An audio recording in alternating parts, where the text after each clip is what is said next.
Big boss season 7 ഇന്ന് ഷാനവാസ് മാസമായിരുന്നു. കാരണം big boss പറഞ്ഞിട്ടുണ്ടായിരുന്നു, ഇന്നലത്തെ ക്വാളിറ്റി ഇൻസ്പെക്ടറായ അനിമോളും ജിഷിനിൽ നിന്നും നിങ്ങൾക്ക് ഒരാളെ ഇന്ന് മാറ്റിയിട്ട് പുതിയൊരാളെ നിയമിക്കാമെന്ന്.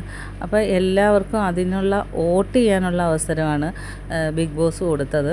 അപ്പോൾ എല്ലാവരും അവരുടെ ഇഷ്ടമുള്ള ഒരാളെ വോട്ട് ചെയ്യാൻ പറഞ്ഞപ്പം ആര്യൻ പെട്ടെന്ന് ചാടി ജിഷിൻ്റെ പേര് പറഞ്ഞു. അപ്പോൾ ഷാനവാസ് എണീറ്റ് ചൂടായി.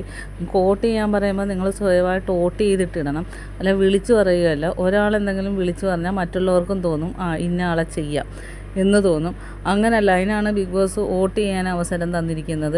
അപ്പം ചെയ്യേണ്ട രീതിയിൽ എപ്പോഴും ചെയ്യണം. കഴിഞ്ഞ പ്രാവശ്യം എനിക്കും ഇതുപോലായിരുന്നു. തലയിൽ മുണ്ടിട്ട് നടക്കേണ്ട ആരാന്ന് പറഞ്ഞപ്പം ജിസേൽ എൻ്റെ പേര് പറഞ്ഞപ്പോൾ എല്ലാവരും എനിക്ക് വോട്ട് ചെയ്ത്. ഇവിടെ ആരെങ്കിലും ഒരാളെന്തെങ്കിലും പറഞ്ഞാൽ എല്ലാവരും അതേ പുറകെ പോണതാണ്. അതുകൊണ്ടാണ് ബിഗ് ബോസ് ഇങ്ങനെ ഒരു അവസരവും കൂടെ തന്നു വോട്ട് ചെയ്യാൻ. അപ്പോൾ പിന്നെ ഇങ്ങനെ വിളിച്ചു പറയുന്നത് എന്തിനാണ്? നിങ്ങൾക്ക് മനസ്സിൽ തോന്നുന്ന ആളെ അങ്ങ് വോട്ട് ചെയ്തുകൂടെ? അങ്ങനെ ശരിക്ക് ഷാനവാസ് എല്ലാത്തിനും ഇട്ട് കൊടുത്ത് ബാക്കി അപ്ഡേറ്റായിട്ട് വീണ്ടും കാണാം.